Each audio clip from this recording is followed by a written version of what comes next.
Hi, everybody. Welcome to SF DocFest. I'm Chris Metzler, one of the programmers of the festival. As you can see, we're still in the kind of weird world of the pandemic, and so we're doing a hybrid festival with screenings live at the Roxy and for film streaming at home. So you've just had a chance to see the really wonderful film, Keep the Cameras Rolling, and we're lucky enough to have one of the co-directors here, Stacy Waffle. Thanks for being here, Stacy. Oh, my pleasure. Thanks for having me.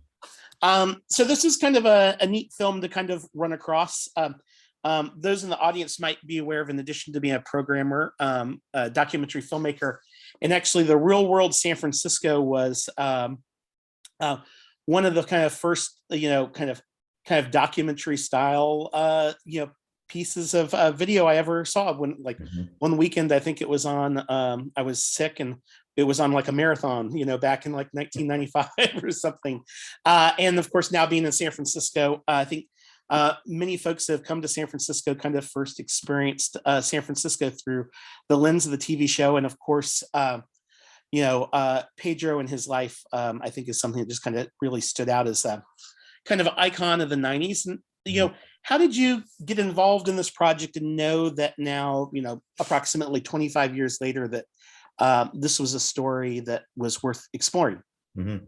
Well, my co-director on the project is about 8 or 9 years younger than me, and he was a viewer of the program. I have to admit, I was maybe a little too old to watch The Real World when it came out.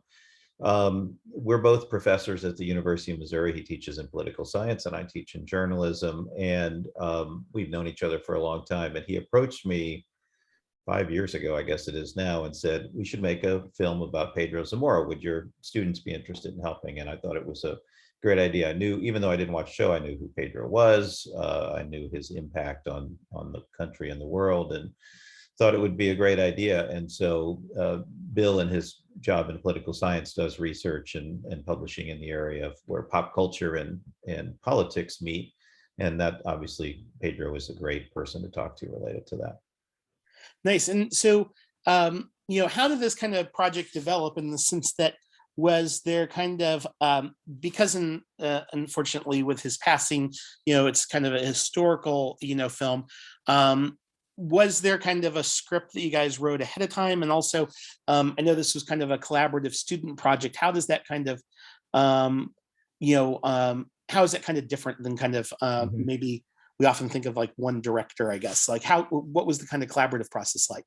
This really was a film built by committee. We usually say that's not how we do creative work, but it really was that way. So Bill's students in political science, and most of them were journalism students as well, did a lot of research. They watched all the shows, started thinking about what they would want, what the story they wanted to tell about Pedro and the show would be.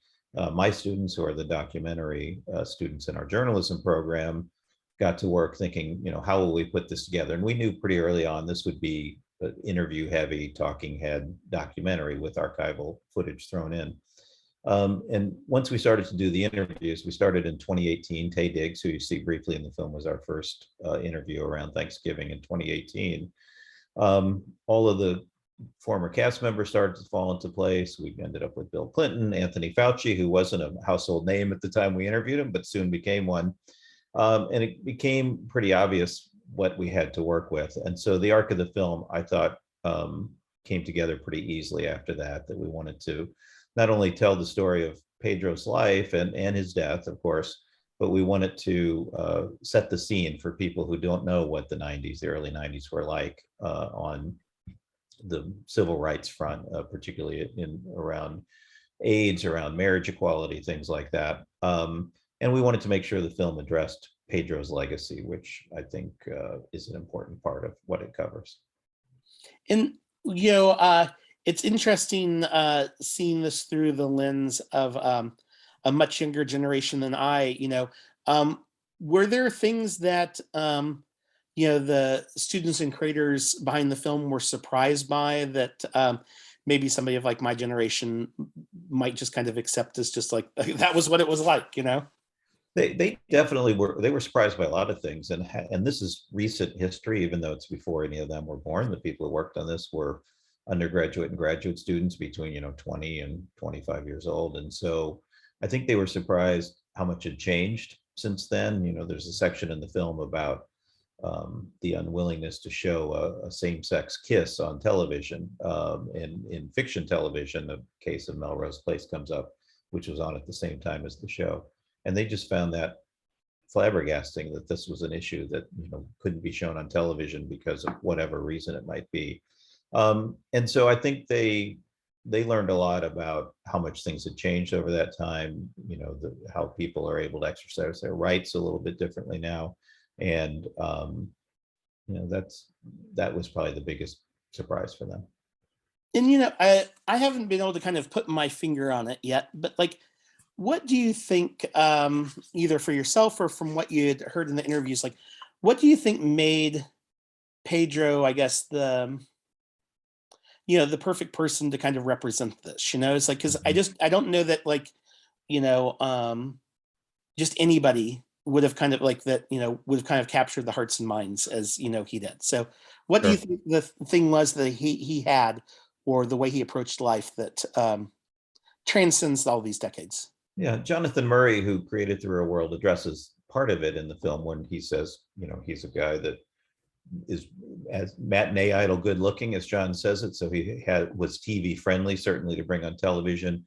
And he had an energy that he brought to that worked on television. I think beyond that, though, and we learned through the course of the film, he had a personal commitment to devote his life to this once he contracted HIV.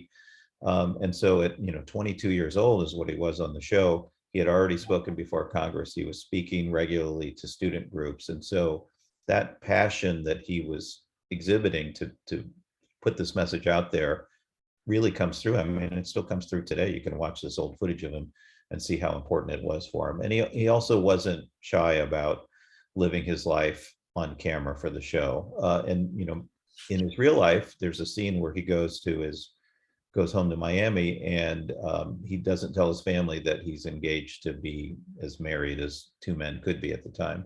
He chickens out about that. So he was shy with his family about those sort of things, but with strangers, he could get up there and perform and deliver what he needed to. And I think that's what makes him still work today. When you watch him in the film, you're inspired by his activism.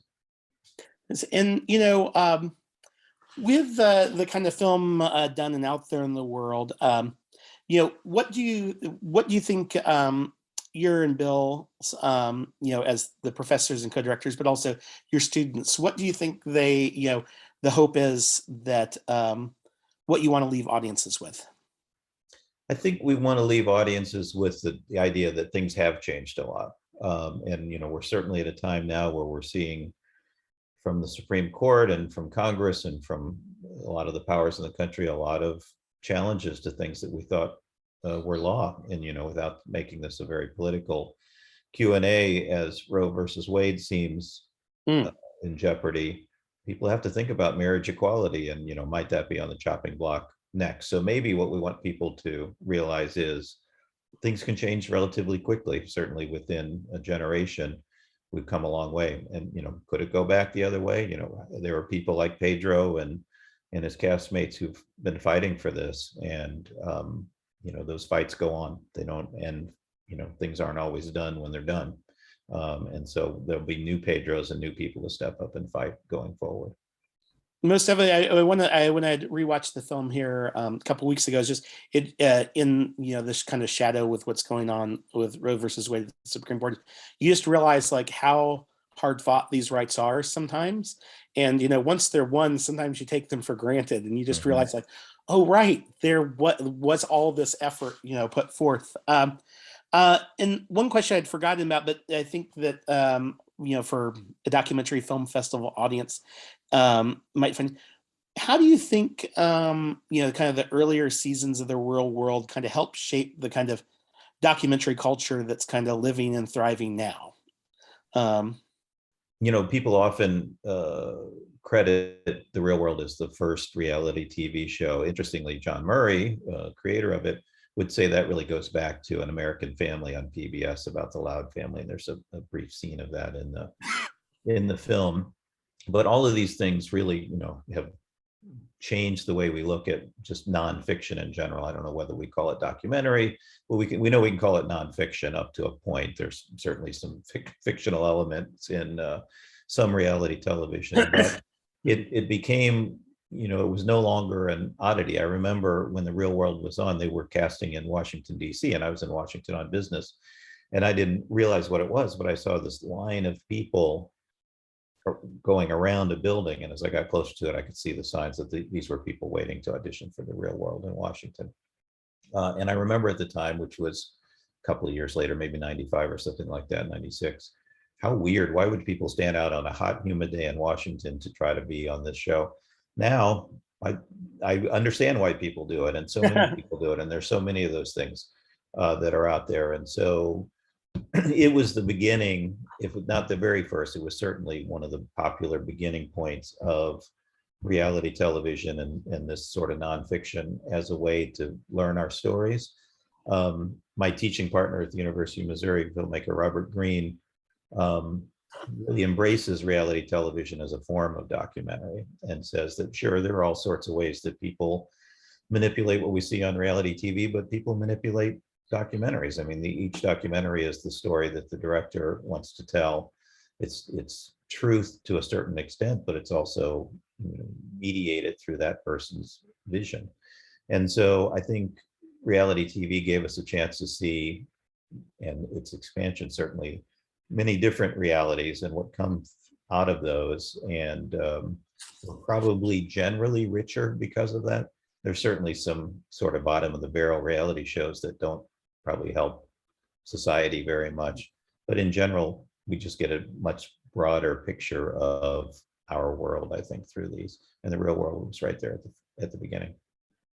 Very cool. Well, thanks again for you and your team for making the film and sharing it with us, Stacy. We're looking forward to the live screening at the Roxy. We'll have some other special guests. And so thanks again. And thanks again for doing great work. My pleasure. Happy to be here.